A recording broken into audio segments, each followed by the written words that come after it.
एक एक सवाल ले लेता हूं, फिर चर्चा को आगे बढ़ाता हूं। यश भारती जी, मैं आपके पास आ रहा हूं। फॉर्मूला वोट वाला इसलिए पता लगता है सर क्योंकि हाल ही में कार्यकारिणी की बैठक हुई आपकी, उसमें आपने सिर्फ एक व्यक्ति को सवर्ण रखा, बाकी दलितों को, मुस्लिमों को और शूद्रों को सबसे ज्यादा जगह दी। क्या आप समझ चुके हैं कि हाँ अब सवर्णों से काम नहीं चलने वाला है, लोकसभा चुनाव नजदीक है तो शूद्र को साधते हैं? क्योंकि समाजवादी पार्टी के मुखिया अखिलेश यादव मुद्दा बना रहे हैं उस शूद्र का। जब वो मंदिर गए थे तो आपको याद होगा किस तरीके से बोला गया था, क्या मैं शूद्र हूं जो मंदिर नहीं जाने दिया जा रहा? देखिए हर्ष भाई, आपने एक अभी लाइन बोली वरिष्ठ पत्रकार जी के कमेंट के बाद कि जाति है कि जाति नहीं।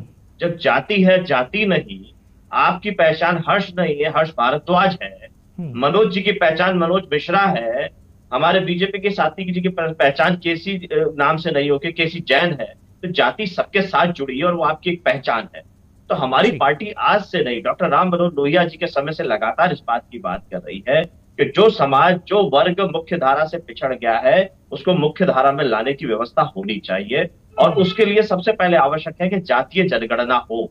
जब जातीय जनगणना होगी कि किस जाति के कितने लोग हैं, तो उसके हिसाब से योजना बनेगी। अलग अलग विभाग बने हुए, पिछड़ा वर्ग, अनुसूचित जाति, जनजाति, अल्पसंख्यक और अन्य विभाग बने योजनाओं के, चाहे वो शिक्षा के क्षेत्र के लिए काम करने की आवश्यकता पड़े, उच्च शिक्षा के लिए आवश्यक पड़े, चिकित्सा शिक्षा के लिए आवश्यक पड़े, आप तो लाइव डिबेट में ओबीसी को साध रहे हैं सर। आप तो लाइव डिबेट में कह रहे हैं कि जातिगत जनगणना हो जाए बिहार की तरह, जैसे नीतीश बाबू करवा रहे हैं, और नीतीश बाबू की तरह ओबीसी को साधा गया है। क्योंकि उसका आधार क्या है, अगर मैं पिछले इतिहास को पढ़ूंगा तो मेरे को थोड़ा सा टाइम लग जाएगा और डिबेट थोड़ी आगे बढ़ जाएगी। आप अभी उत्तर प्रदेश पे रहिए। मेरा सवाल बस इतना सा है कि क्या आपको पता लग गया है कि अब सवर्णों से कुछ काम नहीं होने वाला है? क्योंकि ये इशारा आप ही की तरफ से मिल रहा है सर। यश भारती, हर्ष भाई, आपने मुझे रोक दिया, मेरी बात नहीं होने दी, और मैं आपके सवाल का जवाब अपने हिसाब से दूंगा, आपके हिसाब से तो नहीं दे पाऊंगा। तो मेरी बात पूरी हो जाती है। आपने सवाल किया, मैं उसी का जवाब दे रहा हूं, और ये आपने दोबारा जो सवाल किया उसी की बात कर रहा हूं। जातिगत जनगणना के लिए इसलिए आपको टोका। एक मिनट यश भारती जी, मैं आपको समय पूरा दूंगा। नहीं चाहिए क्या? बस एक सवाल सुन लीजिए। सवाल कर रहे हैं तो मुझे जवाब ठीक है, मैं आपको पूरा समय दूंगा। एक सवाल सुन लीजिए, क्या जातिगत जनगणना का जिक्र सिर्फ इसलिए हो रहा है कि आप ओबीसी वर्ग को साध सकें?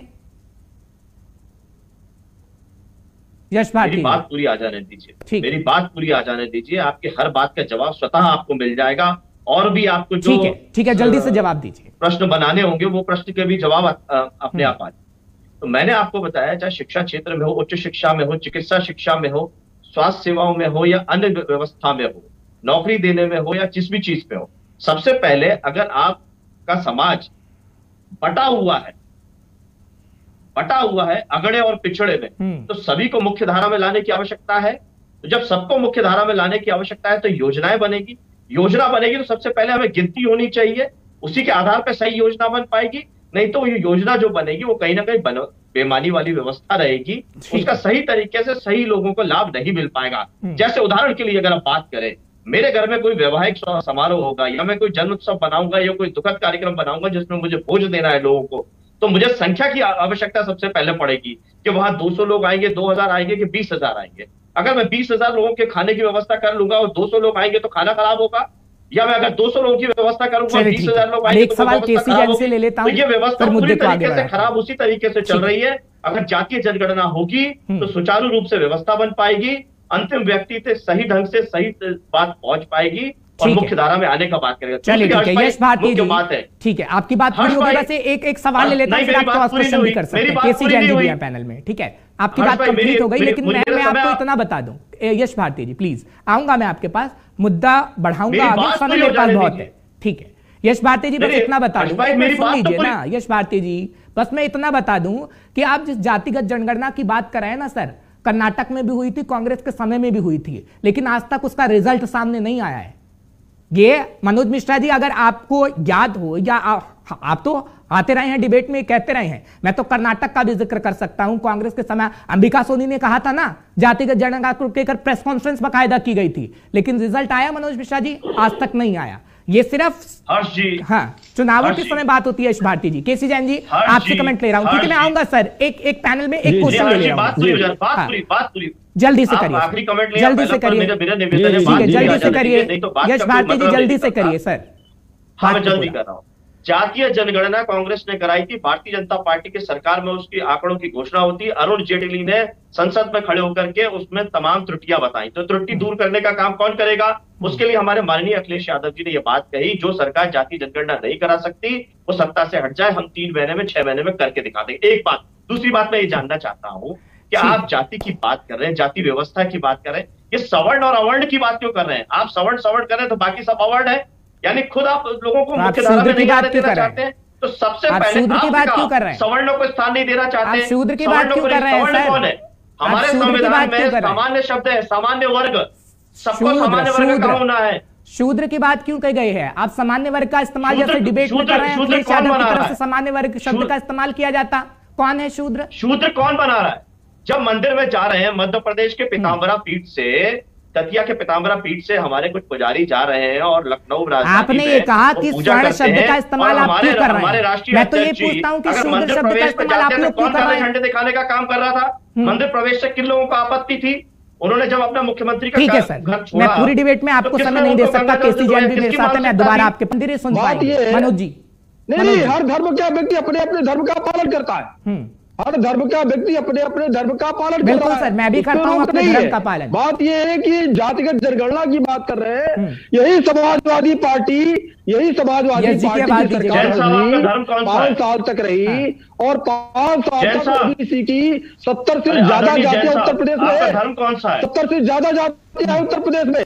और इन्होंने लाभ किसको दिया? जात के नाम पर, ओबीसी के नाम पर। ओबीसी का मतलब केवल और केवल एक पर्याय रह गया। ओबीसी का मतलब सिर्फ यादव। अगर टिकट भी देते रहे, बीडीसी बनाते रहे, ब्लॉक प्रमुख बनाते रहे, टिकट किसको देते रहे? ये जिला पंचायत अध्यक्ष बनाते रहे। 90% सिर्फ और सिर्फ ओबीसी के नाम पर ये यादवों को। ठीक है मनोज जी जल्दी से आप बोलिए। ओबीसी का मतलब सिर्फ यादव। सुनिए मैं बोल ले रहा था आपके बीच में।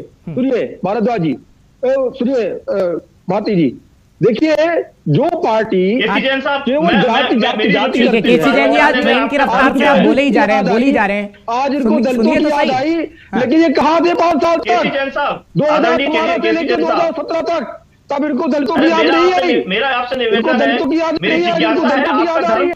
इनको सिर्फ और सिर्फ मतलब इनको वोट बैंक भी। ठीक है, यश भारती जी, केसी जैन जी सुन तो लीजिए। केसी जैन जी सुनिए तो सही सर, ये जनता में डाल नहीं, मुद्दे की बात में मैं किसी की आवाज बंद नहीं करता, इसलिए मैं ऑडियो डाउन नहीं करता हूँ। केसी जैन जी सुनिए, केसी जैन जी ठीक है, मैं यश भारती से आपका ही तो सवाल ले रहा हूँ ना सर। जाति नहीं है उत्तर प्रदेश से, तभी तो ये सवाल खड़े होते हैं। यश भारती जी जल्दी से आप कुछ कह रहे थे, फिर मैं मनोज जी के पास जाऊं जल्दी से कुछ सेकंड। मैं जैन साहब से केवल एक बात जानना चाह रहा था, वो सब मंदिर पर मैं ये जानना चाह रहा था, केसी साहब जैन साहब का धर्म कौन सा है? धर्म के आधार पर वोट मांगेंगे क्या? व्यक्तिगत सवालों का यह मंच नहीं है, व्यक्तिगत सवालों का यह मंच नहीं है। एक मिनट मैं जवाब दे रहा हूं। मेरी रुचि इस बात में है, मेरी जिज्ञासा है। यश भारती जी, धर्म के नाम पर वोट मांगेंगे क्या? आप जाति पूछ के वोट मांगेंगे क्या? गणित के प्रोफेसर को आना पड़ेगा, फॉर्मूला लगाना पड़ेगा। और आज आप बटवारा कर रहे हैं। अरे केसी जैन साहब मेरा हाथ छोड़ के विनती है, निवेदन है, मेरी जिज्ञासा को खत्म कर दीजिए। जवाब दे दीजिए। ठीक है, समाजवादी पार्टी की जिज्ञासा जनता खत्म करेगी जब वोट डालेगी सर। केसी जैन जी बीजेपी के प्रवक्ता हैं, वो बीजेपी की तरफ से ही जवाब देंगे। मनोज जी मैं आपके पास आ रहा हूँ, जब मुझे आपने मौका दिया, मैं जानना चाहता हूं तो हर चीज जवाब तो नहीं दे रहे। सर मैं आपके पास आऊंगा, लेकिन मेरे पैनल में मनोज जी भी है। मनोज जी वरिष्ठ पत्रकार है, मुझे उन्हें भी समय देना है। मेरी डिबेट 11:45 तक चलेगी, मैं आपको समय दूंगा। सवाल आप उसका समर्थन आदरणीय केसी जैन साहब का धर्म क्या है? ठीक है मनोज जी ऐसे ही चलता रहेगा क्या? मनोज जी ये चलता रहेगा क्या? जाति पर बातचीत होती रहेगी, एक दूसरे का धर्म लाइक। सवाल हर चीज जिन पे अभी कार्रवाई पार्टी ने की, क्या ये अगर उसी वर्ग की महिलाएं होती तो ऐसी कार्रवाई इन पे होती नहीं होती? इनका पार्टी का निजी सवाल है, निजी जवाब मैं नहीं जानता हूँ। लेकिन मैं फिर कहना चाहूंगा, क्योंकि बदली परिस्थिति में लगातार चुनाव हारने की स्थिति में दूसरी पार्टी जो विपक्ष में उसके फार्मूले को अपनाने के लिए ये सारी चीजें हो रही। पर मैं हर भाई ये बात जरूर कहूंगा, बार बार कहता हूं कि कम से कम उसमें मंदिर, मस्जिद, कुरान और रामचरितमानस से अन्य ग्रंथ मत ले आइए। राजनीति करती राजनीति कीजिए, जो जिस धर्म को मानने वाला था उसका आस्था विश्वास। ठीक है, लेकिन मनोज जी मेरा सवाल ये है ना कि अगर बीजेपी कहती है सीना ठोक के कि भैया हम हिंदुत्व की राजनीति करते हैं, 80-20 वाला फॉर्मूला बताया जाता है, तो समाजवादी पार्टी भी खुल के बोल दे समाजवादी पार्टी की मुस्लिमों की राजनीति हम करते हैं, शूद्रों की हम राजनीति करते हैं। इसमें क्या दो राय है सर? जब मैंने प्रवक्ताओं को बिठाया डिबेट में, वो लाइव डिबेट में बोलते हैं कि हम हिंदुत्व की राजनीति करते हैं, डंके की चोट पर कहते हैं, तो समाजवादी पार्टी को क्या हर्ज है? मुझे लगता है कि भारतीय जनता पार्टी समय समय पर जब जिस एजेंडे को लागू करती है उसको फॉलो भी करती है और डंकों के चोट पे दूसरों को फॉलो भी करवाती है। जैन साहब इस बात को जानते होंगे कि जिस बैठक पे आज अखिलेश या स्वामी प्रसाद मौर्य चलने की कोशिश कर रहे हैं, मोदी जी के नेतृत्व 2014 की बनी सरकार लगातार उस पर अग्रसर है, देश में भी, प्रदेश में भी और हर जगहों पर। हमने देखा संगठन में किन लोगों को महत्व दिया जाता है, हमने देखा सरकार में मंत्रिपद किन लोगों को दिया जाता है। तो ये इनकार नहीं, बल्कि ये कहिए कि जिसकी जितनी हिस्सेदारी उसको उतनी भागीदारी का सवाल है। इसी पर विपक्ष भी अब चलने को तैयार हो गया कि साहब आप अगर हमारे वर्ग के लोगों के साथ सरकार सत्ता बना सकते हैं, समाजवादी पार्टी बीजेपी से सीख रही है क्या?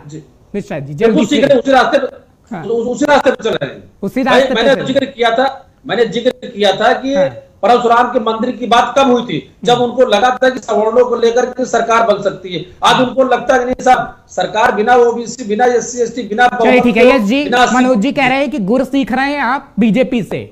सवाल मेरा ये भी होगा सर कि जब राम को काल्पनिक बता दिया जाता है तो पार्टी बाहर का रास्ता दिखा देती है, लेकिन समाजवादी पार्टी क्या इस वजह से बाहर कि आगे समय देंगे? आपने मेरे शब्दों को केसी जैन जी से जवाब नहीं देने दिया और आपने उस बात को कि मैं जाति पूछ रहा हूँ। ये सच्चाई है ना, जाति सच्चाई है, धर्म सच्चाई है। आज आप कोई भी फॉर्म भरिए, परीक्षा का हो या चाहे नौकरी का हो, तो जाति और धर्म भरवाया जाता है ना। तो वहां तो नहीं सरकार को राजनीति करनी होती है, अधिकारियों को राजनीति नहीं करनी होती है, सच्चाई है ना। तो अगर मैं केसी जैन साहब से बड़े नम्र निवेदन करते हुए पूछ रहा हूँ तो उन्हें इतना बताने में उत्तेजना क्यों आ रही है? आप भी उनका पक्ष लेने लगे कि मैं धर्म की बात कर रहा हूँ।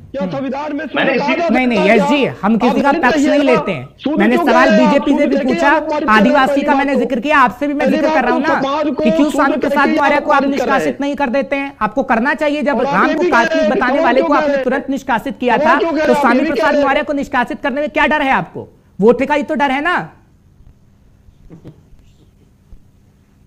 यस जी, आप ही सवाल कर लीजिए, आप ही जवाब दे दीजिए। मुझे बोलने का तो यही है ना, चुप्पी नहीं रखी जाती है, बोला जाता है। आप सवाल पूछ रहे हैं, जवाब मेरा नहीं देना चाहते हैं। आप जवाब भी अपनी सुविधा से मैंने आपसे सवाल का जवाब लेना चाहा, लेकिन आप देना नहीं चाहते। बातों को बीच में आप तो वैसे ही चुप्पी साध गए, जैसे अखिलेश यादव चुप्पी साध गए थे और कह रहे थे कि स्वामी प्रसाद मौर्य का निजी बयान। मेरी बात को मेरे हिसाब से जवाब देने दीजिए। मैंने केसी जैन साहब से धर्म की बात करी, इसीलिए करी क्योंकि वो सनातन धर्म की, मंदिर की और सारी बातें कर रहे थे। देखिए, इनको समझना चाहिए कि समाजवादी पार्टी, समाजवादी विचारधारा के माध्यम से हम लोगों ने समय समय पर सभी लोगों को सम्मान देने का काम किया है।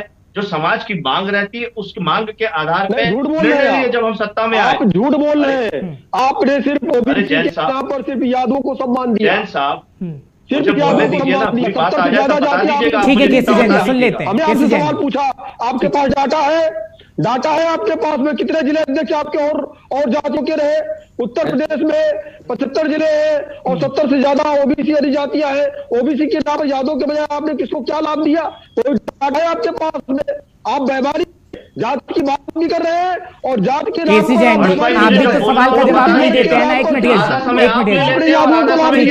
केसी जैन जी, मुझे कब बोलना है बता दीजिए। यादवों को आपने लाभ दिया, अगर सवाल करेंगे तो सवाल होगा। आप बताइए ना, आप जवाब दीजिए। आपने जैन साहब वर्ग को चले ठीक है यश भारती जी डिबेट में क्रॉस क्वेश्चन होते हैं, क्रॉस क्वेश्चन कर रहे हैं, आप उसका जवाब दीजिए। सुनना ही नहीं देना चाहते हैं। जैन साहब से मैंने बड़ा नम्र निवेदन किया, अपना धर्म बता दें। उन्हें धर्म बताने में इतनी आपत्ति क्यों है? मैं धर्म पर ही अटक गए हैं। अरे सुनिए, अरे आपने जाति धर्म पे नहीं रखा है डिबेट। मैं तो वोट वाला फॉर्मूले की बात कर रहा हूँ। आप ही ने बता दिया कि मिश्रा जी कौन से धर्म के, मैं कौन सा धर्म का हूँ, केसी जैन जी कौन सा धर्म के, आप धर्म की बात कर रहे हैं। मैंने वोट वाले फॉर्मूले की बात की, मैंने धर्म की बात नहीं की, मैंने शून्य की बात की। ये हर्ष भाई ये शब्द अच्छे नहीं है। भगवान राम में आस्था रखते हैं, देखिए रामायण महाभारत केवल आपसे एक शब्द में धर्म पूछा। चलिए ठीक है यश भारती जी, ठीक है, इस सवाल का जवाब दीजिए। ठीक है, एक मिनट केसी जैन जी रुक जाइए, केसी जैन जी एक मिनट रुक जाइए। समाजवादी पार्टी से सवाल बनता है, रामचरितमानस को जो लेकर बवाल पैदा हुआ है उत्तर प्रदेश में, एक सवाल का जवाब समाजवादी पार्टी के पास नहीं है। आप एक मिनट खामोश हो जाइए। यश भारती जी, आपकी चौपाई स्वामी प्रसाद मौर्य की तरफ से जो कहा गया, महिलाओं की प्रताड़ना की जो बात की गई है, आप ही की नेता जिसे आपने निष्कासित किया वो कह रहे हैं कि महिलाओं का अपमान समाजवादी पार्टी में होता है, प्रताड़ना होती है। ये बयान है सर, ट्वीट किया गया बकायदा। जवाब देंगे इस पर आप? मैं सारी बात का जवाब देने को तैयार हूं, लेकिन अब आप सब क्वेश्चन मत कीजिएगा, मेरे जवाब पूरा आ जाने दीजिए। ठीक है, केसी जैन जी सुन लीजिए। तो सुनने की हिम्मत जैन साहब आप भी रखिए। मैंने आपसे आपका धर्म पूछा, आप नहीं बता पाए। आपको बताना चाहूंगा, आगे बढ़िए ना गंभीरता के साथ में। अरे हर्ष भाई जवाब सुनने दीजिए ना। नहीं सुनना है तो मतलब बंद कर दीजिए टीवी, मैं नहीं आऊंगा आपके चैनल पे। सर वो आपकी मर्जी है, वो आपकी मर्जी है, लेकिन जो आपको जवाब देने वो दे के जाइए, नहीं तो ये रहेगा कि समाजवादी पार्टी सवालों से डरती है। हर्ष भाई जवाब सुनिए, बार बार रोकिए नहीं, जवाब सुनिए। मेरा निवेदन है, जवाब सुनिए। तो सर मेरा भी निवेदन है, जवाब दीजिए ना। अरे जवाब कहाँ दे रहे हैं? मैं दे रहा हूँ ना, बार बार रोक देते हैं, जवाब सुनिए उतनी देर में मेरा। अरे आपके पास कोई जवाब ही नहीं है। आपका धर्म संकेत में आता है, जैन समाज की बड़े लंबे समय तक रुकी हुई मांग, आप जैन समाज के बड़े लंबे धर्म के, किस जाति के। ठीक है केसी जैन जी सुन लीजिए, व्यक्तिगत बात नहीं हो रही है। केसी जैन जी सुन लीजिए, एक मिनट केसी जैन जी सुन लीजिए, फिर मैं आपके पास भी आऊंगा तो आप नहीं बता पाएंगे कि कौन सा मुसलमान का नेता उत्तर प्रदेश के अंदर आपने रखा है, और उत्तर प्रदेश के अंदर एक भी टोपी वाला नहीं है। असदुद्दीन ओवैसी कहते हैं, समाजवादी पार्टी कहती है, कांग्रेस कहती है, उसका भी जवाब आपको देना होगा ना सर। आप रुक जाइए, आपके पास आऊंगा सर। राजनेता जाति की बात करेगा, वोट चाहिए उसे सर, विकास की बात राजनेता नहीं करेगा। आ रहा हूं मैं आपके पास जल्दी से। यश जी देखिए, जैन समाज की बड़ी लंबी मांग थी कि उन्हें अल्पसंख्यक का दर्जा दिया जाए। माननीय मुलायम सिंह जी, श्रद्धेय नेताजी जब हमारे मुख्यमंत्री बने, उन्होंने जैन समाज की ये बात मानी, उनको अल्पसंख्यक का दर्जा दिया ताकि वो मुख्य धारा में आए। जिस तरीके से वो पिछड़ रहे हैं, ये समाज की मांग थी। सर ये लाइन रिपीट हो गई आपकी, ये लाइन रिपीट हो गई। जो मैंने सवाल पूछा उसका जवाब दीजिए कि महिला प्रताड़ना की बात आप ही के नेता कर रहे हैं। मैं कह रहा हूं, जवाब दे रहा हूं, आप किस बात का जवाब दूंगा? तो जैन साहब जो बात करते हैं ना कि हम जाति धर्म की, हम सबका ख्याल रखते हैं। हमारे वरिष्ठ पत्रकार जी ने कहा परशुराम मंदिर की बात करी, तो हम अगर सबकी बात कर रहे हैं तो उसमें परशुराम जी की भी बात करें, ब्राह्मण समाज की मेरे सवालों के जवाब पे आइए सर। आपकी महिला नेता जिसको आपने भी निष्कासित किया, वो कह रही है कि प्रताड़ना होती है महिलाओं की। जनसंख्या के अनुपात में बात कर रहे हैं। जी मेरे सवाल पर आइए, उसको मुख्य धारा में लाने की बात कर रहे हैं। मनोज जी समझ गए, मनोज जी सब कुछ समझ गए, उनकी मुस्कुराहट बता रही है। आप मेरे सवाल पे आइए। आप ही के नेता को आप निष्कासित कर देते हैं और महिला नेता कह रही है कि प्रताड़ना होती है। जो स्वामी प्रसाद मौर्य चौपाई का जिक्र कर रहे हैं रामचरितमानस में, वो आपके अंदर ही हो रहा है पार्टी में। मैं नहीं कह रहा हूं सर, ट्वीट चल रहा है, विजुअल चल रहे हैं ट्वीट वाले। अच्छा, रोली तिवारी जी कौन है? कौन है रोली तिवारी? और ऋचा कौन है? सरकार की अरे सुन लीजिए, ऋचा कौन है सर? जब सरकार, ऋचा जी कौन है? आपको सुनना नहीं है फिर वही जवाब। अरे सर आप ऋचा का बता नहीं रहे हैं, आप रोली तिवारी पे आ रहे हैं। पहले ऋचा का तो जवाब दीजिए। वो कह रहे हैं कि मैंने समाजवादी पार्टी से ही करियर की शुरुआत की, वहीं सर मेरी करियर की शुरुआत हुई। मैं राजनेता रही समाजवादी पार्टी की, समाजवादी पार्टी को बढ़ाने का काम किया, लेकिन समाजवादी पार्टी ने प्रताड़ना का काम किया। उसका जवाब दीजिए ना, फिर मैं बताऊंगा रोली तिवारी कौन है। दोनों का जवाब दे रहा हूँ, आप सुन तो लीजिए मेरे भाई। आप जवाब नहीं दे रहे हैं सर। अरे मैं जवाब दे रहा हूँ, सुनिए। महिला आयोग सदस्य बनाया, मंत्री दर्जा दिया, 2017 में टिकट दिया विधानसभा में आगरा से, चुनाव लड़वाया उनको, तो क्या उनको महिला की हिस्सेदारी नहीं दिया? ऋचा सिंह की बात कर रहे हैं आप। ऋचा सिंह जी जब इलाहाबाद यूनिवर्सिटी में पढ़ती थी तो छात्र जीवन में जो अध्यक्ष कैंडिडेट बनी, सपा ने उनको समर्थन दिया, वो छात्र सभा से अध्यक्ष बनी। उसके बाद पिछले विधानसभा में भी टिकट दिया, अभी के विधानसभा में टिकट दिया। एहसान कर दिया यादव जी सभा करने उन्होंने जितनी मेहनत की वो तस्वीरें भी दिखा रही थी। होता महिला होने के नाते तो दो बार उनको टिकट नहीं मिलता, छात्र सभा में सपा समर्थन नहीं देती। एहसान कर दिया ना आपने, उन्होंने जितनी मेहनत करी उस पर आपने पानी फेर दिया। किताब का विमोचन, कार्यकर्ता जानते हैं कौन होता है सर? कार्यकर्ता आप जैसे को टीवी पे बिठाता है, कार्यकर्ता आप जैसे को मुख्यमंत्री बना देता है सर, वो कार्यकर्ता होता है। मेरे को कार्यकर्ता से फायदा नहीं होगा, आपको कार्यकर्ता से फायदा होगा। और कार्यकर्ता जब ऐसी बात कह दे, जिसने पिछले दिनों ही बयान दिया कि मैं समाजवादी पार्टी की कार्यकर्ता हूं और समाजवादी के लिए जीने मरने की कस्में तक खाई, आप आज उसको पार्टी से इसलिए निष्कासित कर देते हैं क्योंकि वो बोल देती हैं कि रामचरितमानस में जो कहा गया है स्वामी प्रसाद मौर्य ने गलत कहा है, बस इस वजह से सर, क्योंकि आपको वोट बैंक की फिक्र है। हर्ष जी, आपने सवाल किया मुझसे कि महिलाओं के साथ ही गलत काम हो रहा है समाजवादी पार्टी का, उसका उत्तर मैंने आपको दे दिया। आप संतुष्ट हैं उस उत्तर से या नहीं है, मुझे ये बता दें। मैं संतुष्ट नहीं, बनाया गया, 2 बार टिकट दिया गया, इलाहाबाद यूनिवर्सिटी से अध्यक्ष बनाने में समाजवादी पार्टी ने सपोर्ट किया। एहसान किया कि आपने, बस मुझे इतना बता दीजिए, मैं उनके पास ये बात पहुंचा दूंगा। समाजवादी पार्टी कह रही है कि हमने आप पे एहसान किया। एहसान किया? एहसान किसी पे नहीं किया, एहसान किसी पे नहीं किया जाता। ये हिस्सेदारी और भागीदारी दी जाती है, हिस्सेदारी भागीदारी उनको दी गई है। आज ठीक है यश जी, लेकिन कार्यकर्ताओं का अगर आप सम्मान करेंगे तो कार्यकर्ता आपको जिताने का काम करेगा। ये मैं खेल रही है पर्दे के पीछे से समाजवादी पार्टी खेल रही है। यश जी, खेल बड़ा लंबा है, 10% तो आप साधेंगे ही, लेकिन हिंदू विरोधी भी हैं आप, ये साधु संत कहता है सर, मेरे शब्द नहीं है। आ रहा हूं केसी जैन जी, बस अगला सवाल आप ही से लूंगा। यस जी, जल्दी से। साधु संत तो मंच से भी ये कहते हैं कि संस्कृत भाषा को खत्म करने का काम अगर किसी ने किया तो योगी सरकार ने किया है, और संस्कृत भाषा को अगर सबसे ज्यादा बढ़ाने का काम किया तो अखिलेश यादव की सरकार ने किया, श्रद्धेय नेता जी की सरकार ने किया। तो साधु संत तो बहुत सारी बातें भी कहते हैं, असंतुष्ट भी रहते हैं, संतुष्ट भी रहते हैं। तो अगर पूरी बातें उनकी मान करके आप एक तरफा कहते हैं कि हिंदू विरोधी है, हिंदू विरोधी आप कैसे मानते हैं किसी चीज को, और हिंदू समर्थक आप कैसे मानते हैं कि हनुमान जी की बात मैं नहीं कह रहा ना, मैं नहीं कह रहा आपको हिंदू कह दिया जाता है तो हिंदू हृदय सम्राट कहेंगे उन लोगों को आप। राजू दास जी कह रहे हैं आप हिंदू विरोधी, मैंने नहीं कहा सर, ये मेरे शब्द नहीं है, मैं तो आपसे आपके शब्द नहीं, आप परोस रहे हैं, मैं उसी परोसने का जवाब दे रहा हूँ। आप सवाल मुझसे कह रहे हैं, मैं जवाब दे रहा हूँ उस बात का। क्या हम उन लोगों को हिंदू हृदय सम्राट कहेंगे जो हनुमान जी को दलित कहते हैं, जो सीता जी को फर्स्ट एक्सक्यूटिव बेबी कहते हैं, आप उनको हिंदू हृदय सम्राट कहेंगे, उस पार्टी को हिंदू हृदय सम्राट मानेंगे? तो आपको हिंदू से नफरत नहीं है? हिंदू से नफरत नहीं है आप बोल रहे हैं? किसी से नफरत नहीं है, हम कह रहे हैं जाति जनगणना होनी चाहिए, सबकी हिस्सेदारी सबकी भागीदारी होनी चाहिए, संख्या अनुपात पे होना चाहिए, सबको मुख्य। अखिलेश यादव जातिगत जनगणना करवाएंगे? आप ये मानते हैं कि सरकार आएगी तो करवाएंगे? अगर मंदिर प्रवेश करते हैं, अगर कोई नेता और उसको मंदिर प्रवेश करने से रोका जा रहा है तो ये कौन सी मानसिकता के लोग हैं? क्या उनका विरोध नहीं होना चाहिए?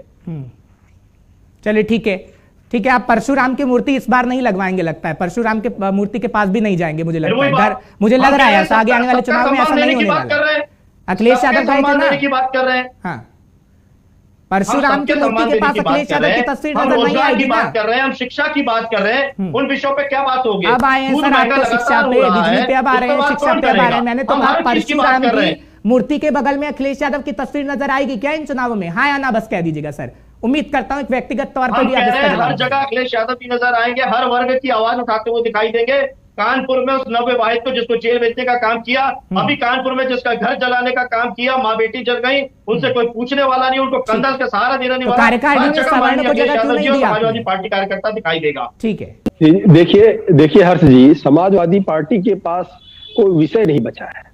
अब ये जाति जाति खेल रहे हैं और धर्म जाति केवल इनके पास है। हनुमान जी की जाति किसने बताई? अभी तक ये सवाल खड़ा कर रहे थे उत्तर प्रदेश में विकास नहीं, हनुमान जी की जाति किसने बताई? ये सवाल खड़ा कर रहे थे अभी तक। केसी जी आपके बीच में नहीं बोले थे सर, मैंने उन्हें चुप करा दिया था। अगर आप चाहते हैं कि मैं आपको चुप करा दूं तो प्लीज। ये सवाल खड़ा कर रहे थे, जवाब देना। ये हाँ जवाब दे रहे हैं ना सर, थोड़ा समय तो दीजिए, मेरी डिबेट फिर खत्म हो जाएगी, मैं जवाब नहीं ले पाऊंगा, मेरे पास 10 मिनट बचे हैं। ठीक है केसी जैन जी।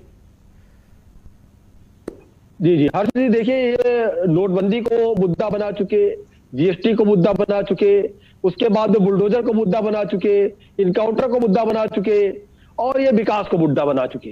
इन सारे मुद्दों पे समाजवादी पार्टी बार बार फेल हुई, 1 बार 2 बार 3 बार 4 बार। इनको चुनाव में जब जनता के बीच में गए, जनता ने इनको आईना दिखा दिया और इनको हार का सामना करना पड़ा।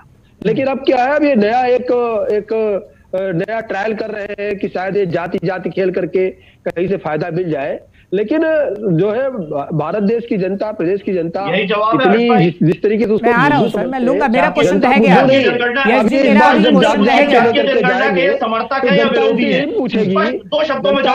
जरूर पूछेगी कि आप जो जाति जाति कर रहे हैं, जब वो आप जातीय जनगणना के विरोधी हैं या समर्थक हैं? हाँ ना बता दीजिए, खत्म बात। सरकार के रहते हुए बताने में तो शर्म आ रही थी, हमें तो गर्व होता है जैन समाज के ऊपर। 70 से ज्यादा जागौड़ कुशवाहा, इन सब लोगों के लिए आपने क्या किया? ये जनता इनसे सवाल जरूर पूछेगी। ये जाति कर रहे हैं, इस पे भी इनको बहुत बड़ी पटकरी मिलने वाली है। आपसे भी तो पूछा जा रहा है आपने ब्राह्मणों के लिए क्या किया? हिंदुत्व का अपमान करते हैं, भगवान राम का अपमान करते हैं। कैसी जैन जी, ब्राह्मणों के लिए आपने क्या किया? आप चाहते हैं तो मैं बताऊं आपको फिर आपने क्या किया क्या नहीं किया। ये समाजवादी पार्टी और कांग्रेस पूछ रही है कि ब्राह्मणों के लिए आपने क्या किया? देखिए हर्ष जी, कि वो सारे काम जो किसी भी समाज के लिए सरकार को करने चाहिए, सरकार जिसके लिए बनती, सरकार जिसके लिए प्रतिबद्ध है, वो सारे काम हो रहे हैं। और भारतीय जनता पार्टी सबका साथ सबका विकास का मोटो लेकर के चल रही है। तो उसमें जातिगत बंटवारा, धर्मगत बंटवारा, इस तरीके की बंटवारे की बात नहीं करती है।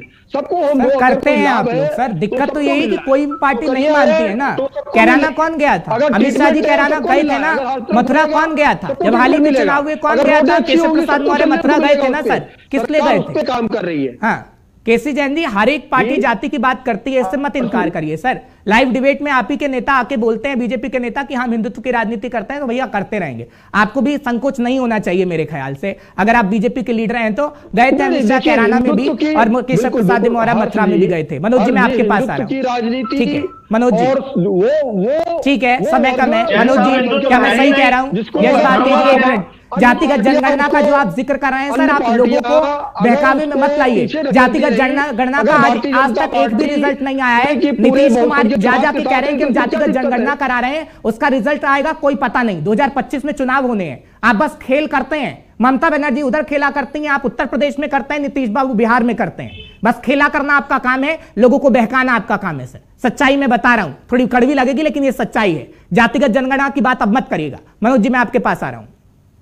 मनोज जी सवाल लेना, आपने मुझसे कहा कि जाति जनगणना एक मिनट सर। मनोज जी, जातिगत जनगणना की जो बात कही जा रही है हर एक विपक्ष पार्टी की तरफ से, जातिगत जनगणना को आप कितना सही मानते हैं सर? मेरे हिसाब से सही नहीं है, और अगर सही भी है तो उसका रिजल्ट आना चाहिए, जो कि किसी सरकार में नहीं आया। मनोज जी।